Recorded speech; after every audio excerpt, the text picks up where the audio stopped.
আসসালামু আলাইকুম, চলে আসলাম নতুন আরেকটি ব্লগ নিয়ে। আশা করি আমার এই ব্লগটিও আপনাদের কাছে ভালো লাগবে। গত ভিডিওতে তো দেখিয়েছিলাম আমরা সবাই সুমানটিদের বাসায় গিয়েছিলাম। আমরা পাহাড় দেখতে এতটা রাস্তা হেঁটে এসেছিলাম, তাই সুমানটিদের বাসায় রেস্ট নিচ্ছিলাম। রেস্ট নেওয়ার পরে সুমানটি এখন আমাদের সবাইকে নিয়ে পাহাড় দেখাতে নিয়ে যাচ্ছে। যেহেতু পাহাড়টা সুমানটিদের বাড়ির সাথেই, সুমানটিরা কিন্তু এখানেই বসবাস করে। সুমানটি একজন পাহাড়ি মেয়ে। দেখেন আমরা একদম পাহাড়ের কাছাকাছি চলে এসেছি।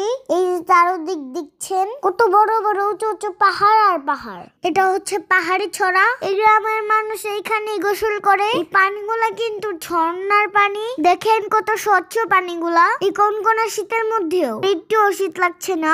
এখানে প্রচন্ড গরম লাগছিল আমার। পানিগুলার মধ্যে হাঁটছি, মনে হচ্ছে শীতল হয়ে যাচ্ছি। আমার পানিগুলা দেখে গোসল করতে ইচ্ছা করছিল। আম্মু উপর থেকে ডাকছিল আর বলছিল তাড়াতাড়ি উঠো, ঠান্ডা লেগে যাবে। কিন্তু এত সুন্দর পানি দেখে কে কার কথা শুনে? যেখানে ঘুরতে এসেছি সেখানে মজা না করলে হয়। ইচ্ছে মতো মজা করে নিচ্ছিলাম। এই যে দেখছেন এক বড় নানু সে হাতে নিয়ে যাচ্ছে। কোথায় যাচ্ছে জানেন? কুয়া থেকে পানি উঠাতে যাচ্ছে। চলুন কুয়াটা কোথায় সেটা আপনাদেরকে দেখিয়ে নিয়ে আসি। কিন্তু যাওয়ার পথে আমরা কি দেখতে পেলাম জানেন? এই যে দেখছেন এত বড় বড় কি এগুলো হচ্ছে ডার্ক চকলেট, জানেন? যাই হোক, মজা করলাম, আপনারা আবার কিছু মনে করেন না। আমি কিছু বুঝতে পারছি না। এখানে আসার পর আমার খালি নাচতে ইচ্ছা করছে। যাই হোক, চলে আসলাম হাঁটতে হাঁটতে কুয়ার কাছে।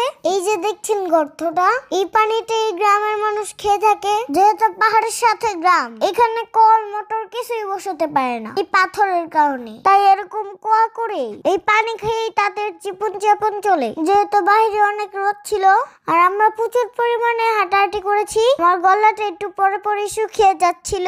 তাই আম্মু আমাকে এখান থেকে একটু পানি নিয়ে খাওয়াচ্ছিল।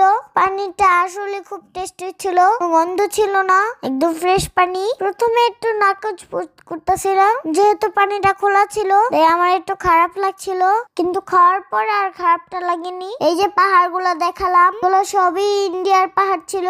আগে নাকি এই পাহাড়ে উঠা যাইতো, কিন্তু এই 5ই আগস্টের থেকে এই পাহাড়ে আর উঠা যায় না। পাহাড়ের ধারের কাছেও যাওয়া যায় না। সব সময় এই পাহাড়ের সাইডে বিজিবিরা থাকে, এই আমাদের আশপাশ দিয়ে ঘুরতে হয়েছে, পাহাড়ে উঠতে পারি নাই। আমি এখন ইন্ডিয়ার বর্ডারে আছি। এই যে দেখছেন এটা বাংলাদেশ আর ওইটা হচ্ছে ইন্ডিয়া। এখান থেকে ইন্ডিয়া সীমান্ত শুরু। তো বাইরে এত পরিমাণ গরম ছিল যার কারণে আমি টিকতে পারি নাই এই শীতের মধ্যেও। আমার অনেক খারাপ লাগছিল। তারপর সুমানটিদের বাসায় আবার চলে গেলাম একটু রেস্ট নিতে। আর এই যে দেখছেন সুমানটিদের বাড়ির সামনে অনেক ধরনের ফুল গাছ লাগিয়ে রেখেছে আর আমি ক্লান্ত হয়ে দেখেন কিভাবে বসে রয়েছি। এগুলা কি ফুল গাছ বলেন তো? এগুলা কিন্তু বীজ হয়েছে। দেখেন এগুলো লাগালে মনে হয় আবার ফুল গাছ হবে। ফুলগুলো এত সুন্দর ছিল, আমার কাছে খুবই ভালো লাগছিল। সুমানটিদের বাড়ির চারপাশটা খুবই সুন্দর ছিল। সুমানটিদের বাসায় একটা জবা গাছে কি সুন্দর জবা ফুল ধরে আছে দেখেন।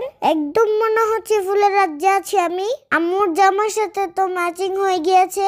আম্মু একটা জবা ফুল ছিঁড়ে নিল, আমার মাথায় ফুলটা গুজে দিল। ফুলটা কি সুন্দর হয়ে আছে আমার মাথায়, দেখেন খুব ভালো লাগছিল না বলেন? এটা হচ্ছে সুমানটিদের বাড়ির সামনে পুকুর আর সামনে ওই যে দেখা যায় পাহাড়। সুমানটিদের বাড়ির চারপাশটা অনেক সুন্দর, অনেক ঠান্ডা পরিবেশ, খুবই ভালো লাগছিল আমার কাছে। এমন সুন্দর পরিবেশ দেখে মনে হচ্ছিল আমি থেকে যাই, তাহলে আমি প্রতিদিন এখানে ঘুরতে পারবো, খেলতে পারবো, মজা হবে, তাই না? কিন্তু এটা কখনোই সম্ভব না, জানেন? ঘুরতে আসলে ভালো লাগবে, কিন্তু যখন থাকতে যাব তখন আর ভালো লাগবে না। এটাই বাস্তব।